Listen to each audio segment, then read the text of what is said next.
Okay, Mr. Jones, I can see that you're getting really angry and quite upset about this, and as I said before, my name's Natalie, I'm the nurse in charge today, and I'm going to help try and resolve some of those issues for you. I'm just going to go through a few of them just so that I've understood that that is what that you're trying to, that you're upset about. I'm not upset, I'm beyond upset. Okay. I am absolutely fuming over this. I can understand that. I don't know whether you do, but yeah, the first thing that you mentioned was that you were struggling to get through to people on the phone and struggling to understand people, and you mentioned about it being a bit like an Indian call centre. I think that's unfair and inappropriate really. We're a dedicated team of staff here and we are doing our utmost best to try and look after the patients in the best way possible. When we're speaking to people over the phone, we're trying to give as much information as we can over the phone.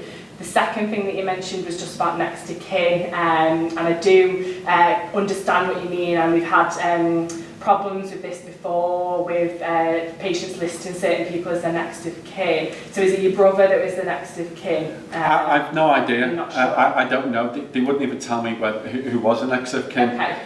I think this is the frustrating thing about it, is it just said to me, your dad's put down, you know, it's my brother, Steve, okay, or my sister. If it had said to me, but you know, I don't live local. Yeah. So can you understand how frustrating it is? I completely understand that. Legally, we have to go off what your dad's told us as who's your next of kin. But what we can do today while you're here is we can go and have a conversation with your dad, and if he's happy for us to share that information with you over the phone, then we can certainly do that. And if you think that there's any other members of your family that may need to be included in that as well, we can absolutely do that today. No. But it's speaking to your dad about it, if that's okay with you, so that we can get that from him to say that he's happy for us to give you that information.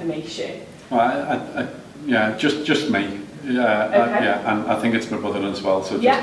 And as long as we can get that from your dad, then we can have it documented everywhere and everyone. That'll be passed on to the rest of the team. That so we know that we can give you that information. And I think the last thing that you mentioned was just about eating and drinking. So you said that your dad had said that you hadn't had something to. Yeah, and that is such a concern, because I'm not being funny.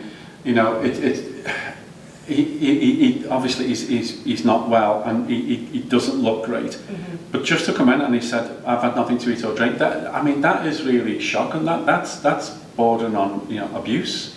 And I can completely understand why you'd be upset. If that was my mum or dad, I'd be upset about that as well. But I can completely reassure you that he has had something to eat or drink today. What we can go and do is we can go and check his documentation, so his food chart and fluid balance chart, because it'll be documented on that, what he's had for breakfast, what he's drank this morning, so we can go and check that together. If you do want to have a conversation, we've got a sitting room just there, so if you want to go and sit in there for a little bit, you're more than welcome to. And once we've had a conversation with your dad about passing on information, I can get one of the doctors to come and speak to you as well, with myself, or maybe with the matron if you still want to speak to somebody higher up, so that we can have that conversation with you. Would that be okay?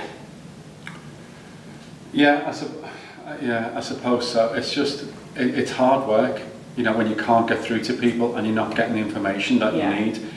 All I want is to be told what's happening with my dad. Yeah. And every time I phone, the phone's just ringing and ringing and ringing. It's just because we're so, as you can see, we're so busy at the moment, and we're trying our best with what we've got really at the moment, and we're trying to provide that best care to our patients. So actually, because we're not answering the phone, it's probably because we're with the patients instead. But I do understand it's frustrating not being able to get through and not having somebody answer the phone.